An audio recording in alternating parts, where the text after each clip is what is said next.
Okay, let's go.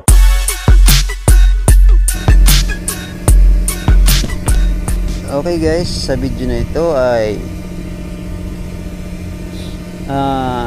susubukan natin kung anong purpose nito. Ito ang nakalagay dito na EB. Okay. So sa aking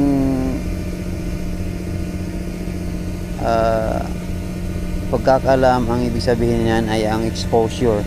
So pwede tayong mag-adjust dyan kung halimbawang na overexpose.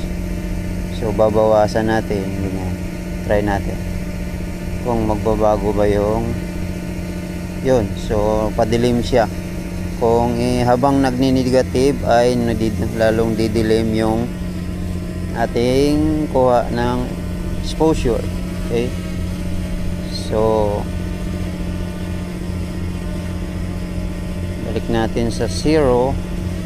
Okay, so mag plus naman tayo kung anong mangyayari sa ating screen. Okay, so ayan, sobrang yun, pwede dito sa maganda dito, kaso sobrang exposure. So pwede mo rin siyang paliwanagin guys, para kung gusto mo ng sobrang maliwanag naman, kaso hindi na masyado makikita yung iba dahil na sobrang magwa-white na siya masyado. Okay, so kung sa palagay nyo na kung gusto nyong magliwanag, so mag plus lang kayo. Tapos yan, pag regular lang ang gusto nyo. Pero mas maganda, try natin na yan, medyo maliwanag siya sa 1. So pero sa 0.7 medyo ayos na ang kukuha niya. So dyan nyo i-adjust guys kung halimbawa gusto nyong medyo maliwanag, or kung gusto nyo naman ay medyo may effects ng padilim na, so doon naman kayo sa pa-negatives.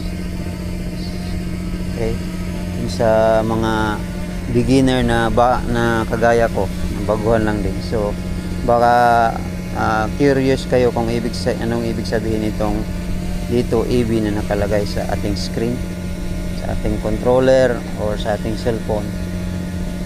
Okay, so yan yung kanyang purpose.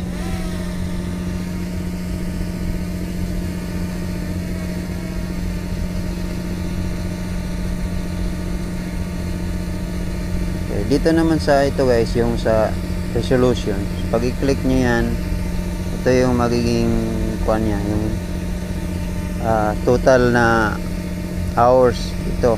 So within 2 hours siya sa 40k resolution at 30 fps. Pero pag ilipat natin sa 2.7, so magiging 5 hours siya.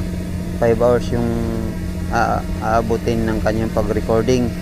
Sa 1080p naman, so 6 hours. So mas matipid pag sa 1080p, pero yung kuha naman ng resolutions ng ating video ay mas mababa naman. So pag 4K, yan, so hanggang 2 hours lang siya. Yung ating SD card pala na nakalagay sa ating drone ay 128 GB. So yan lang muna ang ating